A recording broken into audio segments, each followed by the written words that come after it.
où en est la question du travail aujourd'hui. Moi, j'ai été un petit peu surpris, si vous voulez, dans cette campagne électorale. Alors, vous me direz, certes, qu'elle a été un petit peu perturbée par des tas de choses, mais généralement, tous les 5 ans, on a toujours un... Vous savez, les thèmes dans une campagne électorale, ça fait 3 jours, quoi, vous voyez, hein, 3 jours. Alors, on a toujours 3 jours sur, d'habitude, sur la valeur travail. Alors, en général, on ressort, si vous voulez, les spécialistes du cercle des concepts disparus. Vous savez, ceux qui vous disent qu'il n'y a plus de saison, qu'il n'y a plus de jeunes, qu'il n'y a plus de camembert au lait cru, en général, dans la série, ils vous disent eh bien qu'il n'y a plus de valeur travail, qu'elle a disparu. Alors, il y a 2 enquêtes, 3 sondages, 2 polémiques, et finalement, ensuite, on passe au thème suivant. Mais cette année, on n'a même pas eu ça. Alors, certes, on a évoqué le travail chez certains candidats, surtout à travers ces mots. Mais alors là, mots M-A-U-X, hein, parce que les 100 mots du management, c'est M-O-T-S. Là, on parle des mots M-A-U-X. Voilà, donc des souffrances, tout ce qui est les hypothétiques qui y est associé. On a eu quand même avec un candidat une réflexion qui était assez intéressante sur ce qui est en train de se passer autour de l'intelligence artificielle, autour des robots, c'est-à-dire autour de cette question de, bien, mais est-ce que le travail... 100%, mais est-ce que le travail n'est pas en train de disparaître d'une certaine manière? Est-ce qu'il ne faut pas avoir une conception de la société qui soit fondée sur autre chose, finalement, que sur le travail? Et alors, si je vous dis la question du travail a disparu, bien évidemment, qu'est-ce que vous allez me dire? Vous allez me dire, mais enfin, mais c'est une remarque qui est un petit peu sotte, parce que, quand vous y réfléchissez, ça fait maintenant 40 ans, vous voyez, que la question du chômage est quand même la baseline, si on veut, hein, puisqu'on est dans la communication, la baseline de notre vie sociale et politique. Hein. Jusqu'à ce que notre président en partance en fasse le marqueur de ce que devrait être son quinquennat, puisqu'il avait bien annoncé très tôt que c'est cette fameuse courbe qui déterminerait sa décision. Donc je veux dire, la permanence, la profondeur de cette question du chômage, donc de l'absence de travail, les effets destructeurs que ça peut avoir, on voit bien sur le lien social et sur tout ça, c'est quand même une question qui est présente en permanence. Sans même compter tout ce que ceux qui ont un travail peuvent en dire. Donc, bien évidemment, la question du travail, elle est là. Et il y a le mois dernier, tenez, je faisais une conférence où on m'avait demandé de parler justement de cette question du travail, mais bon, là encore, dans mon domaine. Donc, moi, je suis pas macro, donc en micro, si je peux dire, de ce qui se passe dans les organisations. Donc, je parlais d'un certain nombre d'évolutions, enfin, je ne vais pas vous refaire le truc. Et à ce moment-là, il y a eu quelqu'un dans la salle, au moment des questions, qui m'a dit, enfin, il ne l'a pas dit comme ça, mais ça voulait dire, mais enfin, mais à la limite, vous nous emmerdez, quoi. Vous nous parlez de la question du travail de ceux qui en ont, mais la vraie question, c'est pas la question du travail de ceux qui en ont. La vraie question, c'est la question du travail de ceux qui en ont pas. Et je veux dire, ça m'a fait quand même pas mal réfléchir en me disant, mais finalement, est-ce que cette question du travail... elle existe encore. Est-ce qu'elle existe encore, en particulier dans ce qui nous rassemble ici? Vous représentez la CFE-CGC, mais d'Orange, d'une entreprise. Vous êtes ancrés dans cette entreprise, vous êtes tous salariés de cette entreprise. Donc, est-ce que dans l'entreprise, la question du travail existe encore? La semaine dernière, je rencontrais une entreprise, je rencontrais le DRH. Alors le DRH me disait « Ah ben tiens, voilà, j'organise comme tous les ans une espèce de réunion avec tous les RH de la boutique. Et puis alors, on se réunit un jour ou deux pour échanger, travailler ensemble. Et donc, comme il disait, j'envoie toujours au RH un petit questionnaire en disant « Mais comme on va prendre un petit peu de temps de réflexion, un moment du séminaire sur une question... finalement, quelle est la question que vous aimeriez voir abordée? » Alors, les RH me disaient qu'ils pensaient qu'ils allaient parler peut-être de l'évolution, vous savez, des lois sur la formation, sur le droit à la déconnexion, sur la pénibilité, enfin, vous voyez, sur des thèmes comme ça. Et ça intéressera Maury de le savoir, mais le premier thème, et Christophe, je crois, hein, et le thème qui est arrivé de la part de tout le monde, c'est-à-dire de tous les RH de la boutique, c'est ce dont on veut parler, c'est des réseaux sociaux. Vous voyez bien, D'ailleurs, la conférence, la petite intervention avant le montrait. Vous voyez bien que la question des réseaux sociaux, est-ce que je parle du travail? Non, je parle d'un phénomène sociétal qui s'impose. Enfin, quand même, Facebook, c'était au départ pour prendre des rendez-vous galants dans les universités. Regardez ce que c'est devenu. Twitter, c'était quand même pour dire que j'étais en train de boire un mojito à tel endroit, ce qui est quand même intéressant comme information. Et maintenant, enfin, à consommer avec modération, avec 5 légumes par jour et interdit aux femmes enceintes. Il faut mettre quand même toutes les précisions quand on dit une chose comme ça. Mais aujourd'hui, vous vous rendez bien compte que la question du réseau social, elle envahit le monde du travail, mais d'une certaine manière, c'est quelque chose qui nous vient de l'extérieur, si on veut. Vous voyez? Alors, est-ce que cette question du travail est véritablement encore une question dans l'entreprise? Et bien évidemment, ce que je développais dans cet article, c'est qu'à mon avis, il y avait au moins 3 grandes raisons pour lesquelles, moi c'est une impression, c'est plus une opinion que je vous donne, mais j'ai l'impression d'une certaine manière la question du travail, de ce que travailler veut dire, faire, pourquoi on le fait, quel sens ça a, avec qui on le fait, et pour quelle rétribution, que cette question-là du travail, d'une certaine manière, ce n'est peut-être plus aujourd'hui véritablement une question d'entreprise. Ça reste peut-être une question sociétale, mais plus vraiment une question d'entreprise. Je voudrais vous en montrer juste trois raisons. Première raison, c'est que face à cette question du travail, on a un problème de référence. On ne sait pas aborder cette question-là. On ne sait pas qu'en dire. Alors bien évidemment, si on a un petit peu de formation, alors on va dire, ben moi j'ai une formation d'économiste, donc le travail c'est ce qui s'oppose au capital. Bon, c'est vrai, c'est intéressant, quand on apprend l'économie, ça fait des belles courbes, si vous voulez, travail, comment est-ce que les deux sont... Bon, d'accord, oui, mais enfin, est-ce que ça vous fait véritablement le vécu? Est-ce que l'on vit dans ce travail? Alors on a aussi ce que nous ont apporté, si vous voulez, la science politique et la sociologie aussi un peu, c'est-à-dire la compréhension de nos sociétés, de ces mécanismes de domination. Donc finalement le travail ne serait que l'illustration la plus patente. Et puis alors on a les références anthropologiques. Oh, alors ça marche beaucoup, les références anthropologiques. Ça permet de dire n'importe quoi, si vous voulez, c'est quand même assez pratique.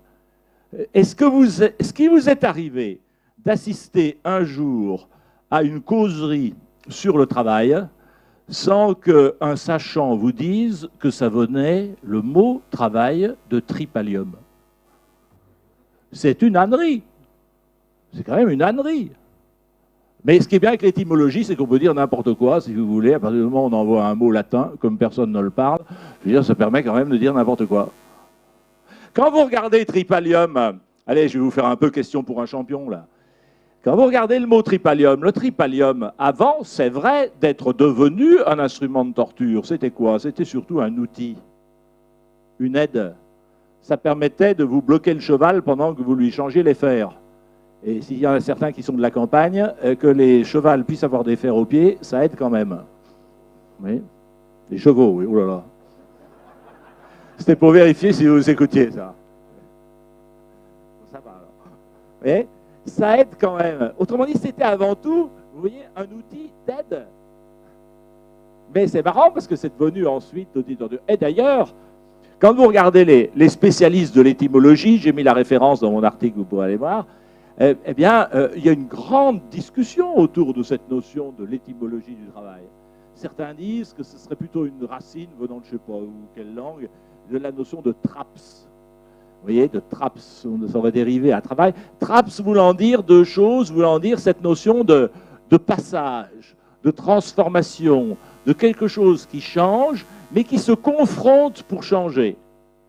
Et on retrouve là l'idée, vous savez, que vous retrouvez chez l'artiste ou chez l'artisan, de celui qui travaille le fer ou de celui qui travaille le bois. C'est-à-dire en quelque sorte qui se confronte à la matière, si vous voulez. Vous voyez cette notion-là.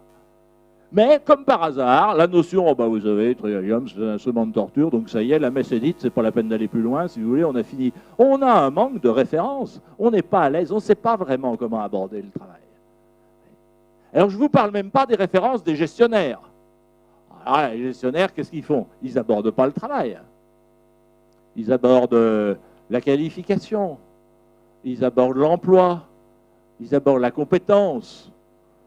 Ils disent, bon, le talent maintenant, mais pas le travail.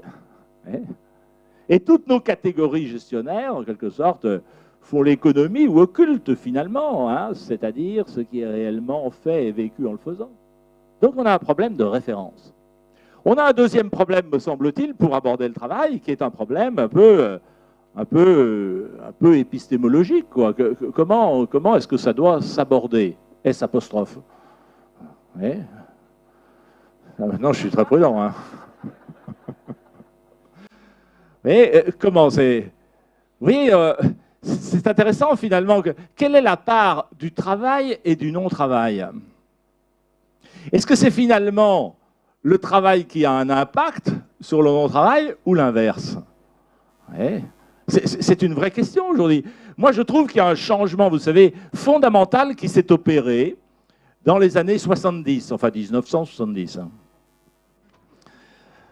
Vous savez, dans les années 70, il y a eu des petites mesurettes qui ont été prises ici ou là dans des entreprises. Et finalement, qui étaient, je ne sais pas si certains s'en souviennent, c'est ce qu'on a appelé la flexibilité du temps de travail. Ça vous rappelle quelque chose? La flexibilité du temps de travail, c'était un truc dont tout le monde rigolait. Grosso modo, plutôt que d'arriver à 8 heures le matin au boulot, vous pouviez arriver finalement entre 7h30 et 8h30. Et plutôt que d'en partir à 6 heures, vous pouviez en partir entre 5h30 et 6h30. Franchement, tu parles d'un coup. Ceci dit, vous vous apercevez que ce changement-là, moi, me semble-t-il, a été quelque chose de très important, parce qu'on est passé d'un monde où finalement, on avait sa vie à l'extérieur du travail en fonction de ce qu'on vivait au travail. C'est-à-dire que votre vie domestique, elle était quand même fonction des horaires qui vous étaient imposés, et si ça ne vous plaît pas, bah tant pis, c'est quand même les horaires. Et vous étiez bien obligé de prendre vos vacances en août, parce que l'usine fermait en août, même si vous préférez juillet.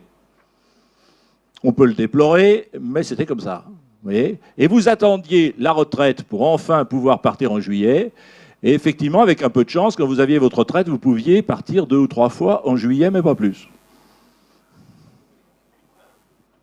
C'est-à-dire que vous étiez dans un mode de vie où le travail, quand même, était non seulement central dans l'existence, en temps passé, et puis était aussi avec une vie personnelle qui était d'une certaine manière la conséquence ou que vous ajustiez en fonction. Avec cette petite mesurette sur la flexibilité, ben d'une certaine manière, même si ça concernait très peu de choses, mais on a renversé un peu l'ordre des facteurs, en quelque sorte. Et finalement, vous preniez la décision chez vous de savoir qui emmènerait les gamins à l'école ou qui s'occuperait des devoirs le soir. Et rien du tout. Après ça arrive au début des années 80, la 5e semaine de congé payé, qui a eu un impact très important, la 5e semaine de congé payé. Pourquoi? Parce que dans beaucoup de secteurs, n'oubliez pas que le secteur productif était encore, il y a 35 ans, 36 ans, encore très important, eh bien, on n'allait pas fermer une usine pendant 5 semaines. Ce n'est pas économiquement possible. Donc on est obligé de la fermer, certes un petit peu, mais en tout cas moins de 4 semaines. Et donc ça donnait une possibilité, finalement, de choix dans ses vacances. Vous allez me dire, il n'y a pas de choix. Ouais, on fait ce que le patron accepte bien. Oui, bien sûr, mais on sait bien comment ça s'est passé dans la réalité, c'est-à-dire tout un jeu de négociations, etc., qui se sont produites plus ou moins bien localement. Mais où, in fine, finalement, on rentrait dans une phase, en quelque sorte, de négociation du travail et du hors-travail. Ouais. Et on arrive aujourd'hui, si vous voulez, dans certaines situations, où vous avez un certain nombre de modalités de travail qui se font, je dirais, en conséquence d'une vie extérieure. Alors, je ne sais pas si c'est bien ou pas bien, je m'en fiche, ce n'est pas mon problème. Mais vous voyez, on a quand même changé. Hein. Est-ce que je peux aujourd'hui aborder la question du travail sans prendre en compte ce qui se passe à l'extérieur? Vous voyez? Quand vous faites ce calcul totalement spécieux, mais moi au moins je le dis, tous ceux qui présentent des statistiques ne le disent pas. Moi je dis que mon calcul est totalement spécieux. Et vous voyez, vous prenez les modalités, les caractéristiques de notre vie aujourd'hui, et vous les appliquez à un individu statistique imaginaire, à qui serait en quelque sorte, qui bénéficierait finalement de toutes les conditions qui sont en vigueur aujourd'hui. Vous voyez que c'est totalement spécieux comme approche. Ben finalement, la vie de travail, ça représenterait quoi? Ça représenterait à peu près 10% d'une existence. 10%. Moins que la télé. Hein. Beaucoup moins que la télé. Donc, le travail est devenu quelque chose d'un petit peu... hein, comment dirais-je, dans une vie, d'une certaine manière, où je ne peux pas aborder cette question du travail sans aborder ce qui se passe ailleurs. Et ça nous pose quand même d'énormes problèmes, ça. D'énormes problèmes. Alors, je ne parle même pas de toutes les politiques RH qui peuvent renforcer ça, à travers la diversité des modalités juridiques, des liens juridiques entre employés et employeurs, etc., etc. Donc, vous voyez, on a un problème un peu épistémologique. Comment aborder cette question? Est-ce que je peux encore faire, finalement, comme le font certains, comment dirais-je, certaines personnes et autres, en parlant du travail, le travail au singulier, comme s'il existait, comme s'il pouvait être abordé totalement, vous voyez, détaché, en quelque sorte en bulle, en apesanteur par rapport au reste de l'existence. Donc on a du mal à l'aborder. Alors c'est peut-être pour ça qu'on ne l'aborde pas. Et puis alors il y a une troisième raison pour laquelle la question du travail est petit à petit un peu sortie, à mon avis, du radar, au moins dans les entreprises. Je pense dans la société, elle l'est toujours, mais pas dans les entreprises. Et pour illustrer mon propos, je voudrais vous faire état d'une recherche qui a été développée par deux types aux États-Unis qui se posent la question banale suivante, mais finalement, quelles sont les pratiques RH dans les entreprises aujourd'hui? Voilà, vous voyez, question vraiment très, très large. Mais ce qui est intéressant, c'est des pratiques. C'est pas la sonate pour violon et pipeau sur Il n'y a que l'humain qui est important, si vous voulez. Non, non, c'est vraiment pratique. C'est-à-dire, qu'est-ce qu'on fait? Qu'est-ce qu'on fait? Comment on s'y prend? Et alors, ils ont publié un bouquin avec leurs résultats, et je vous donnerai les références du bouquin, si vous voulez, si ça vous intéresse. Ce bouquin n'a absolument aucun intérêt. C'est pour ça que j'en parle. Il n'a aucun intérêt parce que tout ce qu'il y a dedans, vous voyez, tout ce qui est dans ce bouquin, vous le connaissez par cœur.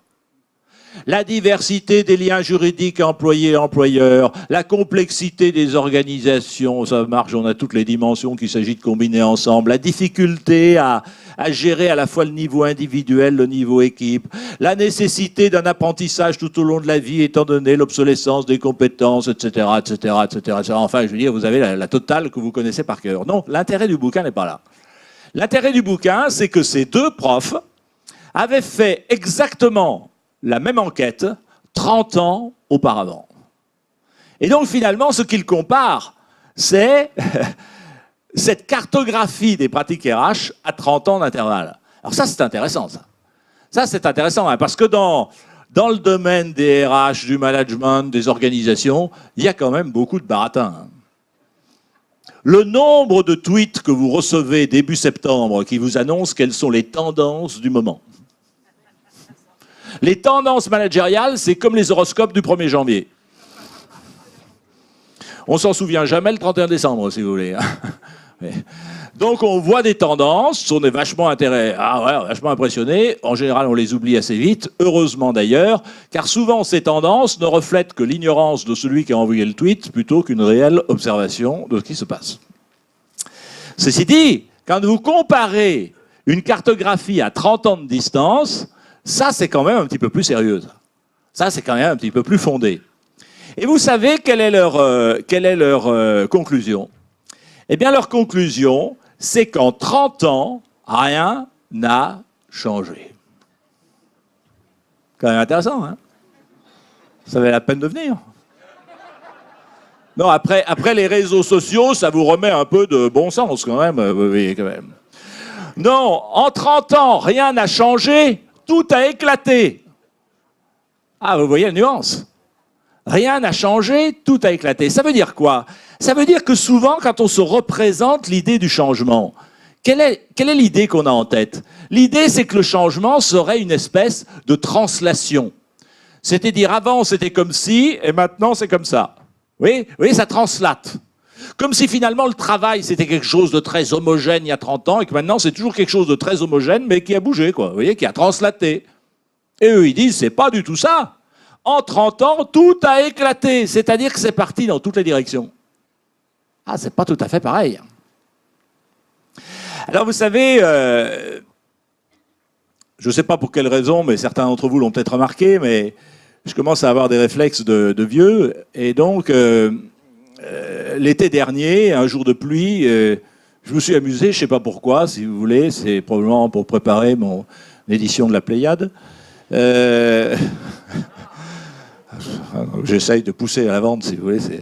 Mais donc je me suis amusé à faire la liste de toutes les entreprises, administrations, organisations, institutions, où finalement, dans ma carrière, j'avais fait quelque chose. Que ce soit une étude, que ce soit une recherche, que ce soit une conférence, un séminaire, enfin peu importe. Alors je suis quand même arrivé à un compte quand même près de 200 quand même, vous voyez, près de 200.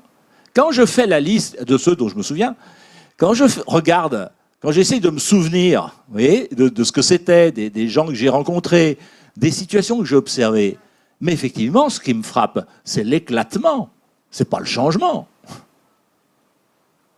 Et je pense qu'une des grandes difficultés qu'on a aujourd'hui pour aborder la question du travail, c'est justement de vouloir en parler au singulier. Enfin, il n'y a guère que les journalistes et les sociologues qui peuvent parler du travail au singulier, mais quand vous regardez un petit peu le terrain, même à l'intérieur de votre entreprise, sans même aller voir ailleurs, vous n'êtes pas frappé par l'éclatement et la diversité de ce qu'est le travail, de ce qu'il veut dire pour les personnes? On est dans un éclatement. Ce qui rend la difficulté aujourd'hui pour aborder la question, c'est bien ça. C'est que c'est totalement éclaté, ça part dans tous les sens. Alors forcément, on a toujours la tendance du sociologue. Hein, j'égratigne un peu la tendance sociologisante. Ce que je dis à la tendance sociologisante, c'est à repérer une tendance et finalement à décrire la réalité en fonction de cette tendance. Du style, on consomme de plus en plus de yaourts en France, donc il faut que vous en achetiez plus samedi prochain quand vous allez au supermarché. Et pas parce qu'on consomme plus de yaourts que vous en mangez forcément plus. Mais oui, on a un petit peu cette tendance. J'ai encore vu... je me souviens pas de la référence, c'était très sérieux, c'était sur France Culture. Et donc j'écoutais, j'étais encore éveillé. Et alors il y a une personne qui parlait, le titre de son bouquin c'était « Le travail », je sais pas quoi. Et quand elle racontait ce qu'elle avait fait comme étude, elle avait fait 20 entretiens semi-directifs dans une seule entreprise. C'est très pertinent comme analyse. Je ne peux pas dire que c'est le travail en France. Enfin, regardez au sein même d'un grand groupe comme le vôtre, vous rencontrez vos collègues de CFE, CGC, des autres secteurs. Je veux dire, ce qui ne vous frappe pas, ce n'est pas la diversité. Alors, les deux auteurs américains, voilà comment ils la décrivent, cette diversité. Ils disent, eux, qu'il y a 3 grands modèles qui sont en train d'émerger. Voilà. Bon. Alors, ils disent, finalement, il y a tout un modèle du travail low cost. Le travail low cost. Alors, c'est quoi le travail low cost? C'est le travail pas cher, quoi. Pas cher en salaire. Puis si je fais un peu d'ironie, quand on a la chance d'être dans une économie qui marche mal, ça permet de maintenir les salaires bas. Les données macroéconomiques le montrent. C'est également, bien évidemment, la question du coût du travail. Donc vous pensez à toutes les problématiques de localisation des activités. Et puis la localisation des activités, ce n'est pas simplement un phénomène international, hein. C'est même un phénomène national. Regardez la localisation des activités dans les régions en fonction des coûts du travail locaux. Hein. Il y a quand même des choses... Puis bien évidemment, c'est la question de la sous-traitance. La sous-traitance, c'est aussi un problème de diminuer le coût global du travail. Voilà, ça c'est un premier facteur du low cost. Et puis il y a un facteur qui est un peu plus subtil dans le low cost, c'est surtout éviter le risque. Éviter le risque lié au travail et lié aux salariés. Vous savez, on dit toujours, c'est sûr que ça fait plus chic si vous voulez. Hein. Ouais, toute l'approche gestionnaire, c'est une approche de, comment dirais-je, c'est l'argent, c'est la finance, c'est tout ça. Attendez, le réflexe du gestionnaire, c'est aussi beaucoup le risque. Essayez de supprimer le risque. Tout le monde préfère être dans une situation de certitude que d'incertitude. Et forcément, si je suis dans une logique de diminution du coût du risque, eh bien, ça me conduit, si vous voulez, à gérer plutôt les choses à court terme plutôt qu'à moyen et long terme. Oui. Ça me conduit plutôt à surpayer quand j'ai besoin et puis à me débarrasser quand j'ai plus besoin. Oui. Ça, c'est la logique du court terme, c'est la logique du risque, maîtriser le risque. Oui. Et puis, ce qui est intéressant, c'est que ce low cost, c'est peut-être la facette la plus intéressante, le low cost, c'est finalement une approche où on considère que finalement le résultat, la performance, quelle que soit la manière dont on la mesure, hein, c'est pas la question, mais que la performance, elle vient surtout des organisations. Elle vient pas des personnes, elle vient pas du travail des personnes, elle vient de la qualité des organisations. Vous allez me dire, c'est quand même pas nouveau, hein. Ça c'est le bon vieux Taylor qui est toujours là. Hein. Oui. Et c'est ça le low cost. Le low cost, c'est finalement considérer que, eh bien finalement, là, le résultat ne vient que de la qualité des systèmes. C'est-à-dire, si je le dis de manière un petit peu brutale et grossière, finalement, le travail, on n'a pas grand-chose à faire. Et donc, les gens qui travaillent, encore moins. Oui, vous voyez la logique? Observez autour de vous, vous avez jamais vu une logique low cost? Vous la retrouvez dans des tas d'endroits. Vous la retrouvez même, d'ailleurs, ce n'est pas un modèle d'entreprise que je vous décris, hein, c'est des modèles de pratique. Donc, vous pouvez la retrouver localement dans telle ou telle entreprise. Et quand vous regardez comment, du fait de l'intelligence artificielle et tout cela, évoluent certaines, comment dirais-je, certaines fonctions, ben vous vous apercevez, et le risque que l'on a hein, sur certaines zones d'emploi, vous voyez bien, ce modèle low cost existait. Voilà, premier modèle. Deuxième modèle, pour eux, c'est le modèle de l'individualisation. C'est-à-dire, comment dirais-je, vous voyez, quand on parle d'individualisation, c'est l'idée, ce processus où on aborde les questions de travail et les questions de ressources humaines de manière de plus en plus individualisée. Vous voyez ? Ce qui est quand même une rupture, là je parle d'une organisation syndicale, ce qui est quand même une rupture par rapport à la tradition du monde du travail. Hein. La tradition du monde du travail, c'est quoi? C'est quand même le collectif. Hein. Ouais. Quels sont les deux contrats qui vous lient à Orange? Vous avez un premier contrat que vous avez signé le jour où vous avez commencé à bosser, puis vous en avez un exemplaire chez vous, puis il y en a un exemplaire dans le bureau de la DRH. Ça, c'est un contrat personnel, formalisé. Puis il y a un autre contrat qui vous lie à Orange. Et l'autre contrat qui vous lie à Orange, c'est un contrat qui, lui, n'a pas été signé. C'est un contrat tacite, implicite, vous voyez, qu'il ne vous est pas personnel. Et selon ce contrat implicite, tacite que vous n'avez pas signé, eh bien, du fait que vous soyez chez Orange, vous bénéficiez d'un certain nombre de trucs. Je ne sais pas ce que c'est, mais enfin, vous bénéficiez d'un certain nombre de trucs. Et vous n'en bénéficiez pas parce que vous êtes Amaury, vous en bénéficiez tout simplement parce que vous êtes sur la liste du personnel. Donc ce n'est pas personnel ce bénéfice, il est tout simplement lié au fait que vous appartenez à ce collectif. Et puis bien évidemment, en contrepartie de ces bénéfices que vous recevez, eh bien, forcément, comme dans tout contrat, vous devez quelque chose à votre entreprise. Alors qu'est-ce que vous lui devez? Je ne sais pas. De la loyauté. Ah bon? C'est quoi la loyauté? Ah ben la loyauté, c'est la loyauté. C'est ça l'implicite. Il ne peut exister de vie sociale que dans la mesure où il y a de l'implicite partagé, sinon il n'y a pas de vie sociale possible. C'est vrai dans un couple, c'est vrai dans une famille, c'est vrai dans un immeuble, c'est vrai dans une entreprise, c'est vrai partout. La vie sociale n'est possible que parce qu'il y a un implicite partagé. Eh bien, ce que disent les chercheurs, c'est que finalement, cet implicite non formalisé, partagé, eh bien, on s'en occupe de moins en moins. Par contre, tout est de plus en plus formalisé et individualisé. Et la taille de vos contrats de travail a tendance à augmenter. Individualisation.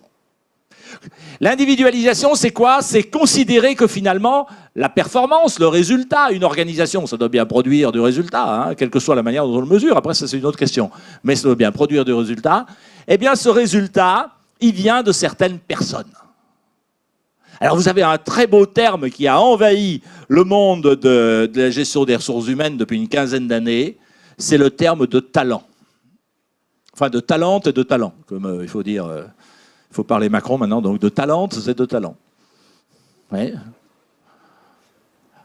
Le talent, ça veut dire quoi? Le talent, ça veut vraiment dire le...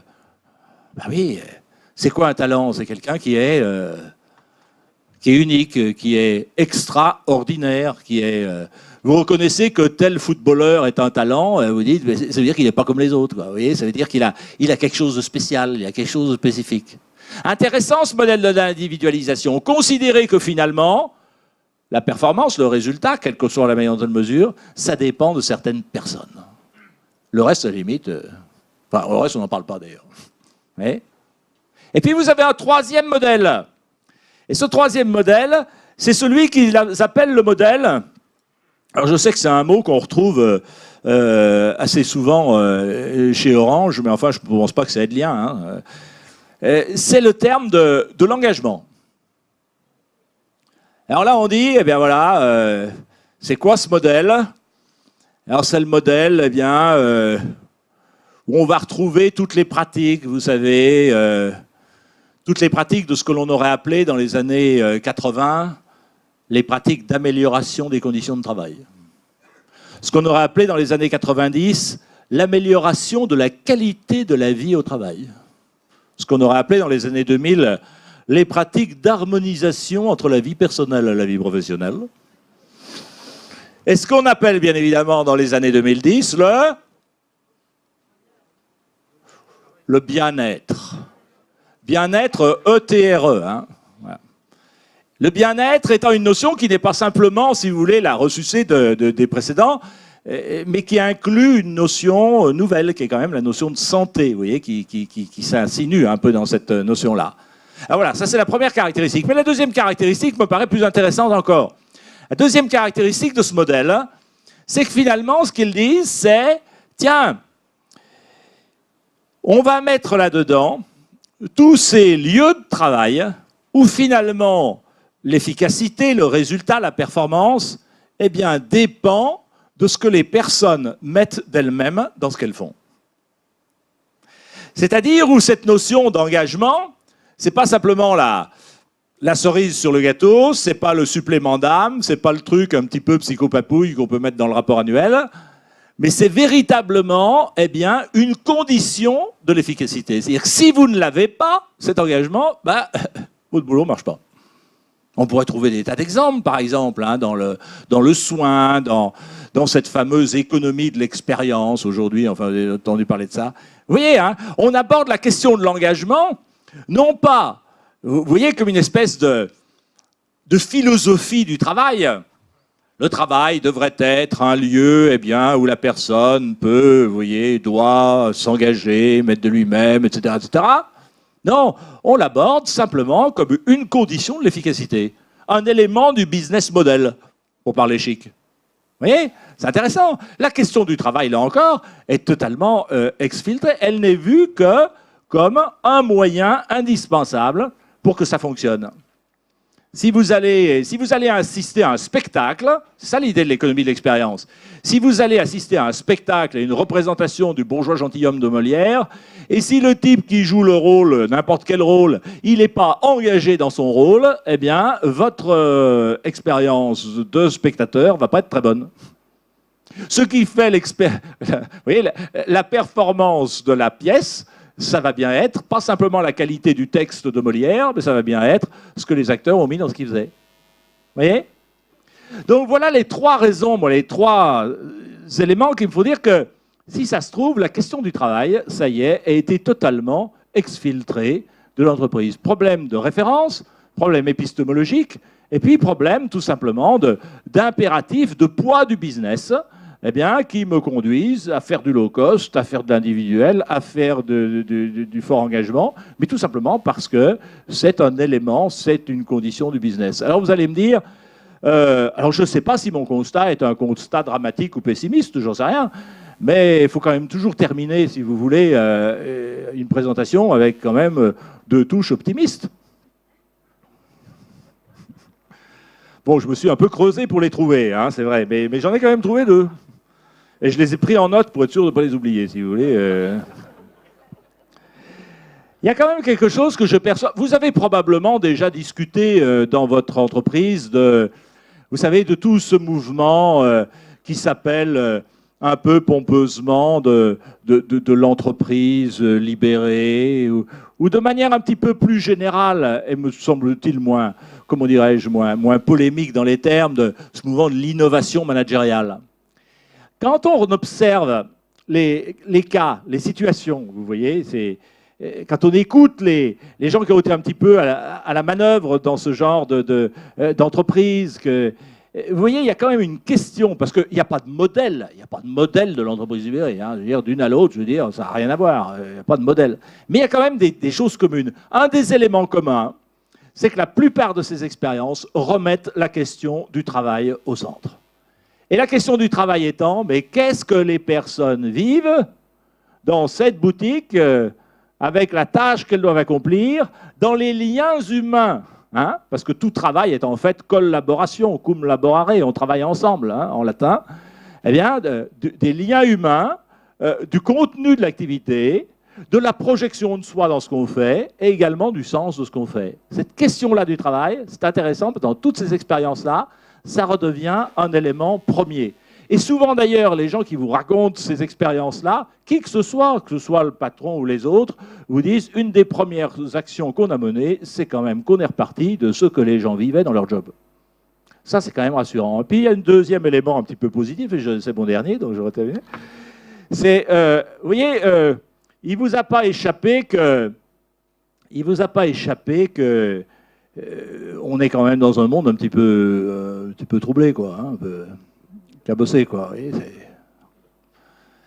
Je veux dire, est-ce que la question du travail ne devient pas, dans un monde un peu cabossé, la question du travail ne devient pas centrale?